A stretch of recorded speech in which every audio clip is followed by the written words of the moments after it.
오늘 주시는 하나님 말씀 제목이 뭔가요? 뒤에 보면 한번 읽어볼까요? 시작. 풍성한 이렇게 얻었습니다. 네, 오늘은 열매를 어떻게 얻을까 이런 주제를 가지고 말씀을 좀 나누려고 합니다. 지난 시간에요, 우리는 그 요한복음 15장을 통해서 하나님께서 저와 여러분을 구원하신 그런 목적은 이제 열매를 맺는 것이고, 우리가 또 열매를 많이 맺으면 하나님께서는 신앙 없는 사람들, 그런 분들의 입을 통해서까지 영광을 받으시게 되고 우리는 예수님의 제자로 인정받게 된다라고 말씀드렸습니다. 그리고 우리가 맺어야 하는 그 열매는 다름이 아니라 예수를 닮아가는 어떤 성품의 변화, 우리 이걸 이제 성화라고 얘기를 많이 하죠. 이것이라고 말씀드렸어요. 아마도 여러분은 지난주 말씀을 듣고 나도 열매 맺는 그런 신앙생활을 해야겠다라고 이렇게 다짐하셨을 것 같은데, 어떻게 좀 노력을 해보셨습니까? 한 주간에 어떻게 하면 예수님을 좀 닮아볼까? 어찌할지 잘 모르시겠다고요? 그러실 것 같아서 오늘은 여러분 어떻게 하면 우리가 열매를 맺을 수 있는지 그런 부분에 대해서 좀 말씀을 드리려고 합니다. 예수님께서는요, 포도나무 비유를 통해서 이제 이 비결을 공개해 주셨는데, 이 시간 이제 말씀 앞에 서 있는 모든 예배자들이 이 열매 맺는 비법을 전수받기를 소망합니다. 그래서 한 분도 빠짐없이 풍성한 열매를 맺으시기를 예수님의 이름으로 축원합니다. 자, 지난 시간에 제가 이제 가지는 포도나무에 붙어 있어야 열매를 맺는다고 말씀드렸어요. 그러니까 가지의 열매가 열리려면 포도나무에 딱 붙어 있어야 되는 거예요. 근데 사실 이게 이제 너무 당연한 얘기겠죠. 가지는 나무로부터 양분을 얻게 되는데 가지가 꺾이거나 시들어져서 나무에서 떨어져 버리면 이게 이제 말라서 죽게 되지 않겠습니까? 따라서 예수님께서도 열매를 맺으려면 가지인 성도들이 반드시 나무인 그 예수님께 붙어 있어야 한다고 가르쳐 주셨습니다. 요한복음 15장 4절 말씀인데요. 여러분 한번 읽어 주시겠어요? 내 안에 거하라. 시작. 내 안에 거하라. 나도 너희 안에 거하리라. 가지가 포도나무에 붙어있지 않으면 스스로 열매를 맺을 수 없음 같이 너희도 내 안에 있지 않으면 그러하리라. 아멘. 자, 이 말씀에 의하면 가지인 성도는 스스로 열매를 맺을 수가 없어요. 우리는 오직 포도나무인 예수님께 붙어 있어야 열매를 맺을 수가 있습니다. 이어지는 이제 5절에서도 이런 말씀이 있어요. 나를 떠나서는 너희가 아무것도 할 수 없음이라 라고까지 이렇게 말씀을 하셨습니다. 근데 이제 이런 말씀들을 이제 여러분들이 보시고 또 알고 계시기 때문에 열매를 맺으려면 예수님께 붙어만 있으면 되는구나, 그분께 붙어만 있으면 우리는 열매를 맺고 또 하나님 나라에 들어가게 되는구나 라고 생각하는 분들이 간혹 계십니다. 이런 생각이 틀린 건 아니죠. 맞는 얘기죠. 근데 이제 그렇다고 해서 완전히 그럼 맞냐? 또 그런 것도 아닌 것 같습니다. 일단 여러분 이렇게만 생각하면요, 붙어 있는 것만 자꾸 중요하게 생각을 하게 됩니다. 그러니까 여러분 가진 여러분이요, 포도나무인 예수님께 붙어 있는 것, 그건 뭐라고 생각을 하십니까? 그러니까 어떤 분들은 이제 이 붙어 있는 것, 예수님께 붙어 있는 것을 예배 빠짐없이 출석하는 거라고 생각을 합니다. 그리고 어떤 분들은 교회 봉사를 열심히 하는 것이나 기도생활 성실하게 하는 것, 뭐 이런 것으로 생각하시기도 하죠. 때로 구제에 힘쓰거나 말씀을 열심히 읽거나 성경 공부와 같은 그런 프로그램에 잘 참석하는 것이라고 생각하는 그런 분들도 계십니다. 그러니까 대부분의 사람들이 그래요. 신앙생활을 잘하는 것, 그런 것을 예수님께 붙어있는 거라고 이렇게 생각하시는 거 어때요? 여러분도 그렇게 생각하십니까? 사실 저도 이런 게 다 예수님께 잘 붙어있는 거라고 생각을 합니다. 근데 여러분 여기서 성급하게 결론을 내버리시면 안 돼요. 왜냐하면 여러분 이렇게 붙어있잖아요. 그러니까 신앙생활을 열심히 하는데 그렇게 붙어있는 가지 중에도 열매를 못 맺는 그런 가지가 있기 때문입니다. 그러니까 예수님께서 계속해서요, 필요한 양분을 공급해 주시는데도 시간이 지나는데 성품의 변화가 일어나지 않는 그런 성도가 있다는 말씀이죠. 혹시 여러분 주변에도 그런 분 계십니까? 이 말씀을 준비하다 보니까 내가 막 떠오르는 성도님들이 막 있어요. 근데요, 그렇게 되면 어떻게 되냐면 농부인 하나님 아버지께서 뭐라고 하셨냐면요, 2절 말씀 지금 읽지는 않지만 물은 내게 붙어 있어 열매를 맺지 아니하는 가지는 아버지께서 그것을 제거해 버리시고라고 그렇게 말씀을 하셨어요. 그러니까 그 가지는 어떻게 되는 거예요? 버려지는 거예요. 성품의 변화가 일어나지 않는 성도는 결국 하나님 나라에 들어갈 수 없다는 그런 말씀입니다. 따라서 우리가 열매를 맺고 하나님 나라에 들어가려면 예수님께 그저 붙어 있는 것만으로는 좀 부족하고요. 그러니까 교회 생활 열심히 하는 거 있잖아요. 성경 읽고 기도하고 봉사하고 전도하고 뭐 이런 거 있죠. 그것만으로는요, 여러분 열매를 맺을 수가 없다는 그런 말씀이에요. 자, 그러면 붙어 있어요. 지금 우리가 교회를 나오고 있고 우리가 신앙생활 열심히 하고 있어요. 근데 그 가지들이 좀 더 힘써야 할 것이 있습니다. 뭔가 해야 열매가 맺히는 거예요. 자, 여러분 예수님께 붙어 있는 우리들 무엇에 힘써야 열매를 맺을 수 있을까요? 한 말씀을 보려고 하는데 요한복음 15장 5절 말씀입니다. 제가 읽겠습니다. 나는 포도나무여 너희는 가지라. 그가 내 안에 내가 그 안에 거하면 사람이 열매를 많이 맺나니 나를 떠나서는 너희가 아무것도 할 수 없음이라. 아멘. 자, 여러분 보면요, 예수님께 붙어있는 가지들 중에서 거한다라는 지금 표현을 하고 있는데 거하는 성도가 열매를 많이 맺는다고 합니다. 지금 말씀을 보면 예수님이 우리 안에, 그러니까 성도가 예수님 안에, 예수님이 그 성도 안에 거할 때 바로 그 사람이 많은 열매를 맺게 된다고 말씀해 주셨습니다. 어떻게 해야지 많이 맺는다고요? 밑줄금 부분만 한번 읽어볼까요? 시작. 그가 내 안에 내가 그 안에 거하면. 그렇죠. 이 두 개가 이제 다 충족되어야 우리가 이제 열매를 맺는 거예요. 근데 여러분 앞선 요한복음 15장 4절 상반절 말씀을 보면 이런 말씀이 있어요. 내 안에 거하라 나도 너희 안에 거하리라 라는 말씀이 있어요. 그러니까 여러분 그분이 우리 안에 거하는 건요, 우리가 먼저 그분 안에 거하면 그냥 자연스럽게 이루어지는 것임을 알 수가 있습니다. 그러니까 이 두 가지 조건인 것 같은데 사실은요 이게 한 가지 조건인 거예요. 그러니까 우리가 그분 안에 거하는 게 선행되면 나머지 조건인 그분이 우리 안에 거하는 것도 그냥 자연스럽게 이행된다는 그런 말씀이죠. 따라서 결국 많은 열매를 맺기 위해서 중요한 것은 한 가지라고 할 수 있습니다. 뭐죠? 우리가 예수님 안에 거하는 것. 우리가 예수님 안에 거하기만 한다면 자연스럽게 예수님은 우리와 함께 하시고 결과적으로 우리는 열매를 많이 맺을 수 있습니다. 자, 그러면 여러분 열매 맺기 위해서 예수 안에 거한다라고 지금 얘기를 했는데 예수님께서는 15장 9절에서 10절까지 말씀을 통해서 예수님 안에 거하는 게 뭔지를 설명을 해 주셨습니다. 한번 말씀을 읽으려고 하는데요. 여러분 한번 읽어 주시겠어요? 아버지께서 나를 15장 9절입니다. 시작. 아버지께서 나를 사랑하신 것 같이 나도 너희를 사랑하였으니 나의 사랑 안에 거하라. 아멘. 자, 말씀을 이제 잘 보겠습니다. 일단 이 말씀에서 예수님께서는 하나님 아버지께서 자기를 사랑하신 것 같이, 그렇죠? 그런 것처럼 자신도 우리들을 사랑하였기 때문에 결과적으로 어떻게 해야 된다고요? 나의 사랑 안에 거해야 한다라고 그렇게 말씀하고 계십니다. 자, 여러분 나의 사랑 안에 거한다, 거하라 이런 말씀을요, 우리가 이제 하나님은 어떤 분으로 알고 있죠? 하나님은 사랑이시다. 우리 그렇게 알고 있잖아요.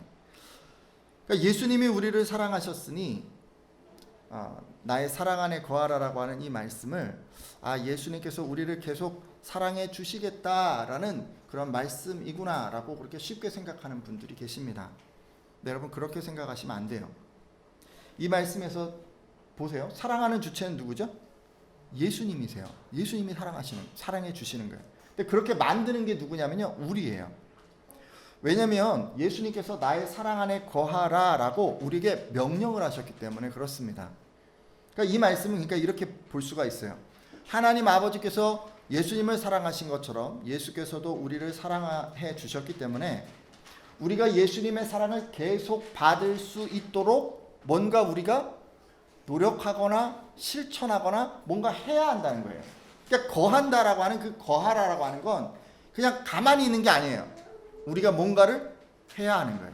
거하기 위해서 뭔가 우리가 노력하고 뭔가 우리가 힘써야 하는 거예요. 자, 그러면 여러분 뭘 실천하고 뭘 노력해야지 우리가 거할 수 있을까요? 예수님의 사랑을 계속 받을 수 있을까요? 이어지는 요한복음 15장 10절 말씀 보도록 할 텐데 제가 읽겠습니다. 내가 아버지의 계명을 지켜 그의 사랑 안에 거하는 것 같이 너희도 내 계명을 지키면 내 사랑 안에 거하리라. 아멘.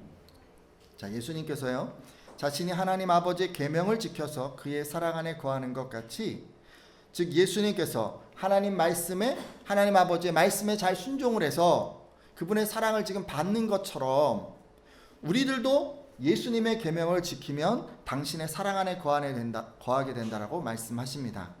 그러니까 우리들도 예수님의 말씀을 잘 순종하며 그분의 사랑을 받게 된다는 그런 말씀이죠. 그러니까 그런 거예요. 예수님 사랑 안에 거하는 건 다른 게 아닙니다. 그냥 그분의 계명을 지키는 거예요. 그리고 그분의 계명을 지키는 게 그분 안에 또 거하는 거예요. 여러분께 그럼 잠깐 묻겠습니다. 여러분 지금 계명을 지키라고 지금 말씀을 하시는데 예수님이 주신 계명 어떤 거죠? 다 알고 계시죠?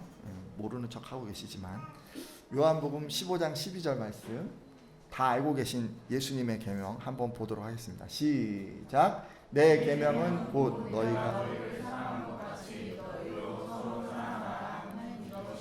아멘. 자, 뭐라고요? 서로 사랑하라. 그러니까 쉽게 얘기하면 서로 사랑하라. 사랑하는 거에 힘쓰라 이런 얘기죠.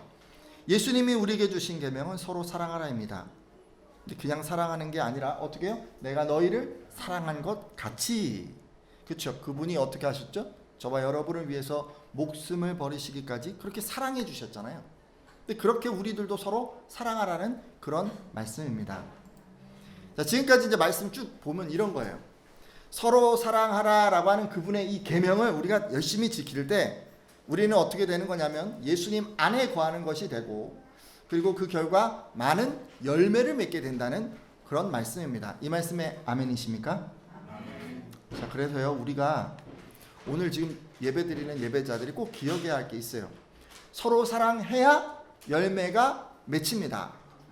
자, 우리 옆에 분들한테 한번 말씀해 주십시오. 서로 사랑해야 열매가 맺힙니다. 시작. 서로 사랑해야 열매가 맺힙니다. 이게 기억하셔야 돼요. 그러니까 지금 설교 들은 거의 결론이에요. 서로 사랑해야 우리가 열매가 맺히는 거예요.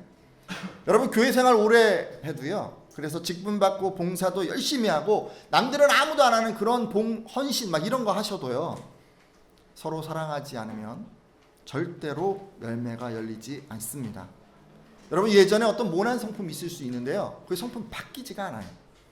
따라서 오늘 함께한 예배자들은 반드시 서로 사랑하기를 힘써 주시기 바랍니다. 그래서 많은 열매 맺으시고 누가 보아도 예수님을 닮은 사람이라고 하는 그런 칭찬 듣는 성도님들 다 되시기를 예수님의 이름으로 축복합니다. 자, 지금까지 제가요 열매를 맺는 게 중요한데 그 열매를 맺기 위해서 우리가 뭘 해야 되는가를 이제 말씀드렸어요. 가지인 우리는 단순히 포도나무인 예수님께 붙어있는 게 아니라 서로 사랑하라는 말씀을 실천함으로 예수님 안에 거하게 되고 그리고 열매를 맺게 된다고 말씀드렸죠. 자, 이제 여기까지는요 열매를 위해서 우리들이 무엇을 할 것인가에 대한 말씀이었습니다. 하지만 지금부터는 좀 다른 얘기를 하려고 해요. 자, 여러분 이제 우리가 열매를 맺기 시작했어요. 서로 사랑하기 시작해서 우리 성품이 조금씩 변화되기 시작했어요. 근데요 이렇게 우리가 변화되기 시작하면 더 많은 열매를 맺게 하기 위해서 하나님 아버지께서 뭔가를 하시기 시작하세요. 그러니까 변화되는 성도가 경험할 수 있는 것들을 지금 말씀드리려고 하는 거예요. 그러니까 만약에 여러분이 이미 성품의 변화까지 경험하고 계시다면 오늘 드리는 이 말씀을 자연스럽게 삶에서 경험하고 계실 것입니다. 성도가 서로 사랑하라는 말씀을 실천해서 예수님을 닮아가기 시작하면 그때부터 하나님 아버지께서도 뭔가 일하기 시작하는데 그 내용을 지금 살펴보겠다는 말씀입니다. 아니 그러면 하나님 아버지께서는 성도들이 열매를 많이 맺게 하기 위해서 무엇을 하실까요? 잠시 말씀을 보겠는데요. 요한복음 15장 2절 하반절 말씀만 보도록 하겠습니다. 여러분 한번 읽어주시겠어요? 무릇 열매를 맺는 가지. 시작. 무릇 열매를 맺는 가지는 더 열매를 맺게 하여 그것을 깨끗하게 하시느니라. 아멘.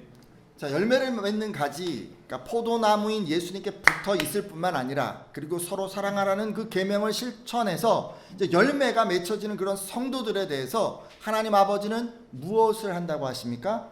열매를 더 맺게 하기 위해서 깨끗하게 만드신대요. 깨끗하게. 자, 우리는 이제 깨끗하게 한다고 하니까 성령께서 성도의 삶에서 일하실 수 있도록 세상 죄에서 구별되는 것으로 생각하는 경향이 있습니다. 이어지는 3절에 너희는 내가 일러준 말로 이미 깨끗하였으니 라는 말씀이 있는데 마치 말씀으로 인해서 우리가 성결하게 됐다, 죄에서 구별하게 됐다라는 뜻으로 이게 생각되기 때문에 그렇습니다. 물론 여러분, 우리가요 열매를 많이 맺으려면 말씀에 순종하셔야 하고 또 성결한 삶을 살아야 합니다. 하지만 이미 열매를 맺고 있는 이 가지에 대해서 이 잔가지를 쳐내는 거잖아요, 그죠? 근데 하나님이 주체가 되셔서 이걸 지금 행하시는 거예요. 거기다가 깨끗하게 하신다는 이 말씀은 성도가 개인적으로 성결한 삶을 사는 거라기보다는, 그러니까 오히려 하나님께서 성도의 삶에 뭔가 직접 개입하셔서 열매를 맺지 못하게 만드는 것들을 정리해 주시는 거다라고 하는 것임을 알 수가 있습니다. 그러니까 우리가 하는 게 아니고요, 성결하려고 막 죄에서 구별되려고 노력하는 우리가 하는 게 아니라 하나님이 지금 뭔가 하시는 거예요. 열매 맺지 못하게 만드는 상황이 있을 수가 있는데 그런 것들을 다 제거해 주신다는 그런 말씀입니다. 여러분이 열매를 맺기 시작하면, 그래서 주변 사람들이 여러분을 보고 하나님께 영광을 돌리게 되면 하나님께서는 여러분이 더 많은 열매를 맺을 수 있도록 여러분의 주변을 정리해 가십니다. 그런 의미에서 지금 3절에 너희는 내가 일러준 말로 이미 깨끗하여졌으니 라는 이 말씀, 이제 12제자에게 하신 그런 말씀이겠죠. 제자들이 예수님의 말씀에 순종해서 모든 것을 버리고 지금 따랐기 때문에 그들의 삶에는 열매 맺지 못하게 만드는 그런 것들, 거치는 어떤 것들, 그런 것들이 아무것도 남아있지 않다는 것을 알 수가 있습니다. 자, 지금 예수님이 뭐 장가지 쳐낸다고 하니까요, 포도 농사 얘기 잠깐 하려고 합니다. 포도나무에요, 열매를 맺기 위해서 농부가 전지 작업을 합니다. 그러니까 열매를 맺을 가지가 있어요. 근데 옆에 다른 가지들이 이렇게 붙어 있으면 잔가지들을 이렇게 쳐주는 거예요. 잔가지들의 또 포도 이제 뭐가 이렇게 자꾸 양분이 가니까 이제 다 쳐서 열매 맺을 가지에만 양분이 많이 가도록 이렇게 이제 하려고 하는 거겠죠. 자, 근데 여러분, 쳐내는 가지 중에는 두 가지 가지가 있는데 하나는 이미 말라 죽은 가지가 있고 하나는 열매가 맺히는데 그런데도 잘라내는 가지가 있어요. 우리는 그것을 생가지라고 합니다. 놔두면 열매가 맺혀요. 근데 양분이 분산되잖아요.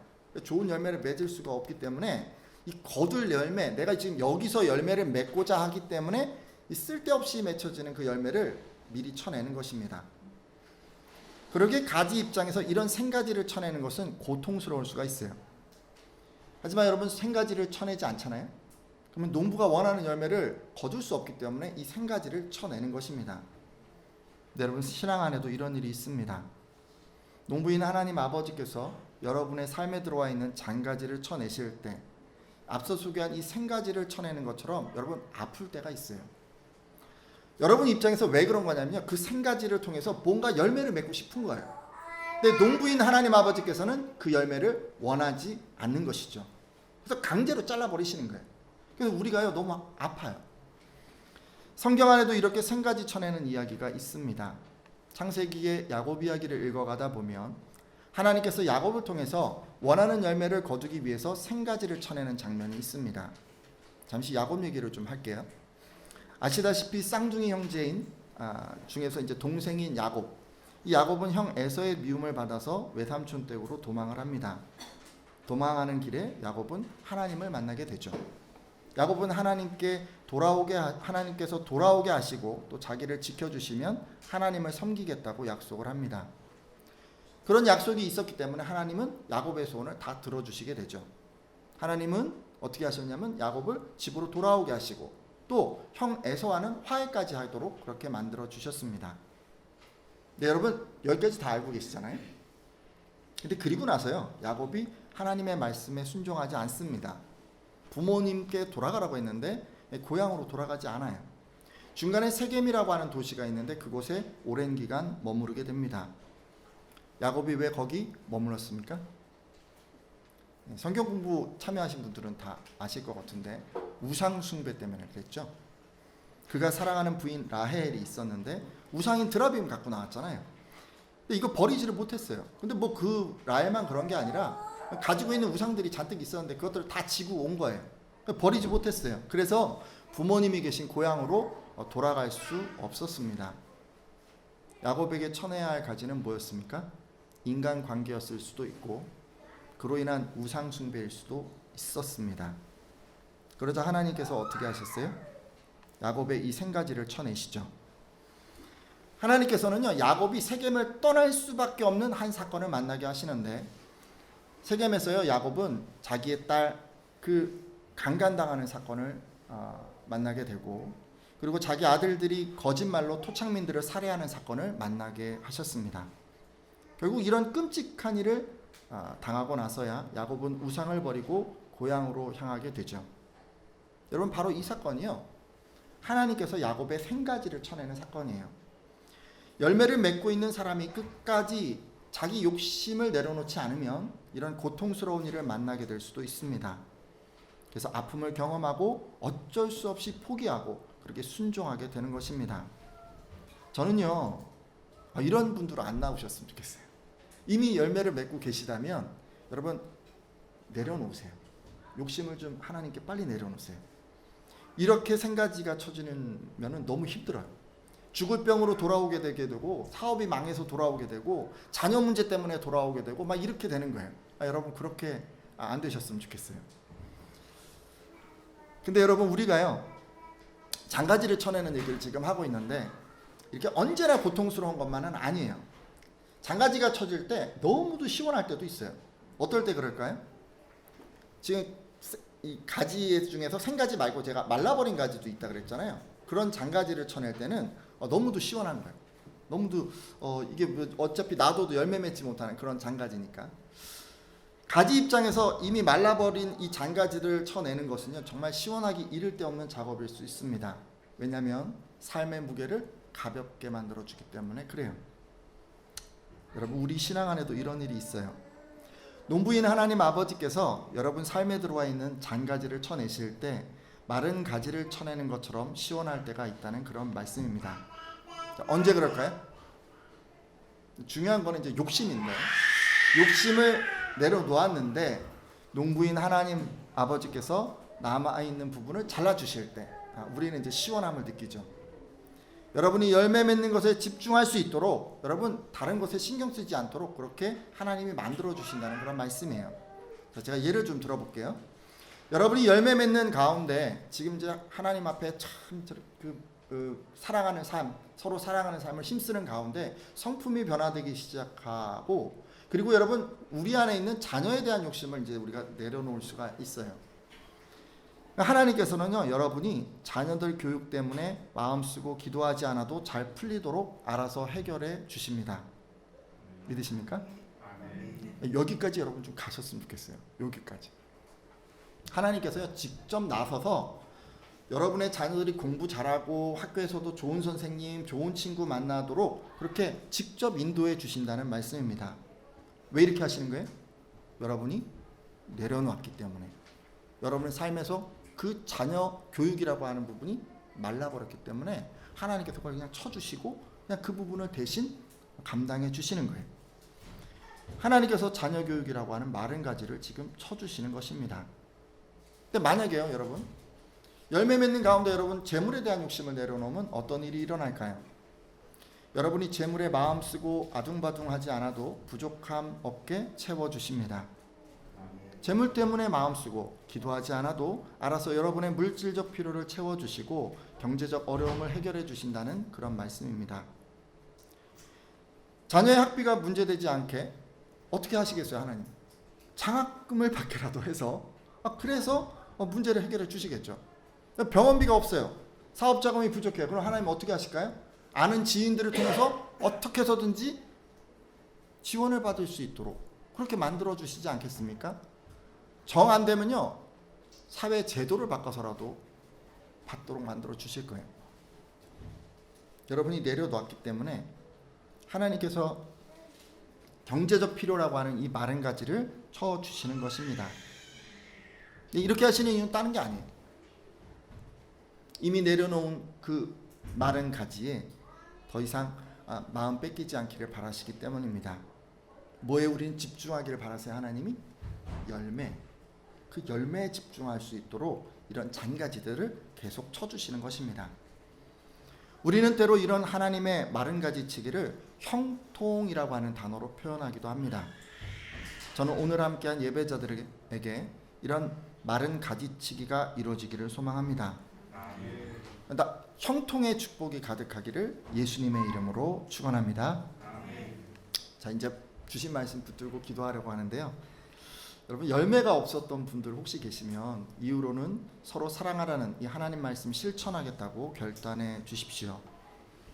그리고 이제 여러분 삶 가운데 열매가 있어요. 그러면 이제 내려놓으셔야 되는데, 혹시 내려놓지 못한 것들로 아픔 겪는 분 계시다면 돌이켜 주시고, 이후로는 다 내려놓음으로 하나님의 채워주시고 인도하시는 이 형통을 경험하겠다고 결단해 주십시오.